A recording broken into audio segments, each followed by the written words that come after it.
Now Jehoshaphat had riches and honor in abundance, and joined affinity with Ahab.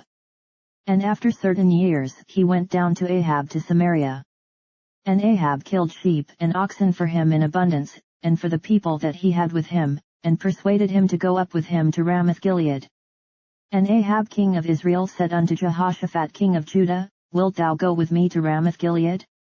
And he answered him, I am as thou art, and my people as thy people, and we will be with thee in the war.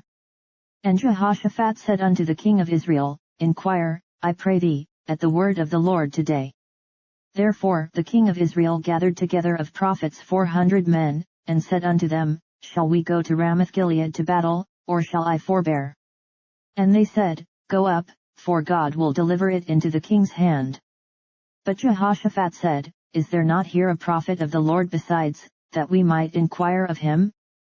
And the king of Israel said unto Jehoshaphat, There is yet one man, by whom we may inquire of the Lord, but I hate him, for he never prophesied good unto me, but always evil, the same as Micaiah the son of Imlah. And Jehoshaphat said, Let not the king say so. And the king of Israel called for one of his officers, and said, Fetch quickly Micaiah the son of Imlah. And the king of Israel and Jehoshaphat king of Judah sat either of them on his throne, clothed in their robes, and they sat in a void place at the entering in of the gate of Samaria, and all the prophets prophesied before them. And Zedekiah the son of Chenaanah had made him horns of iron, and said, Thus saith the Lord, With these thou shalt push Syria until they be consumed. And all the prophets prophesied so, saying, Go up to Ramoth-Gilead, and prosper, for the Lord shall deliver it into the hand of the king.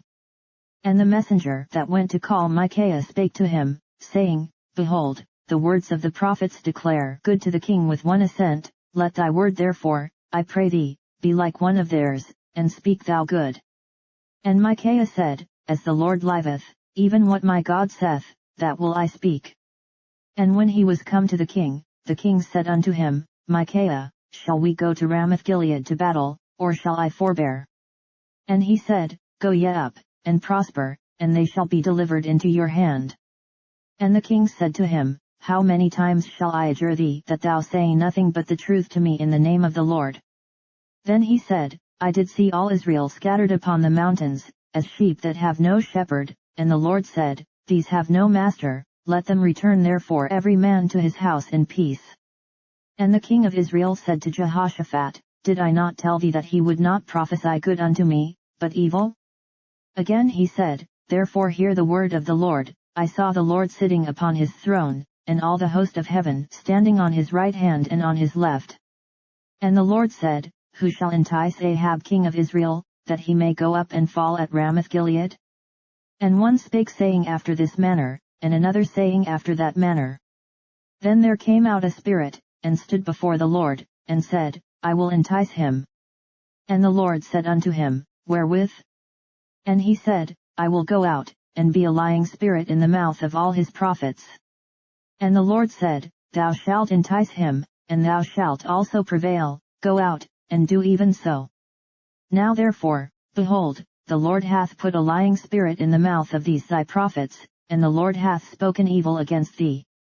Then Zedekiah the son of Chenaanah came near, and smote Micaiah upon the cheek, and said, Which way went the Spirit of the Lord from me to speak unto thee?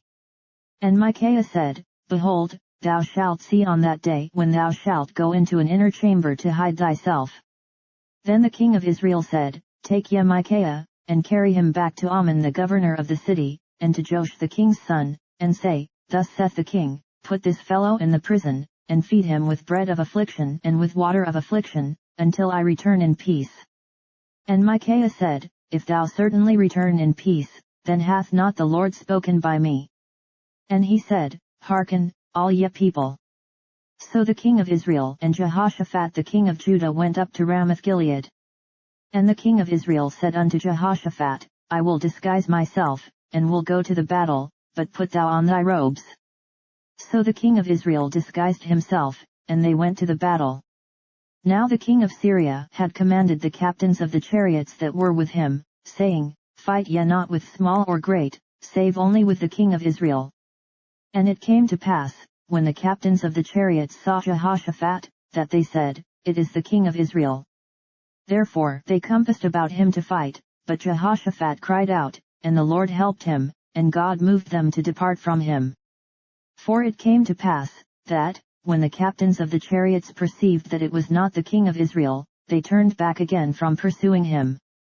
And a certain man drew a bow at a venture, and smote the king of Israel between the joints of the harness.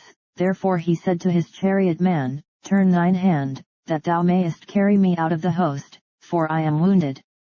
And the battle increased that day, howbeit the king of Israel stayed himself up in his chariot against the Syrians until the even, and about the time of the sun going down he died.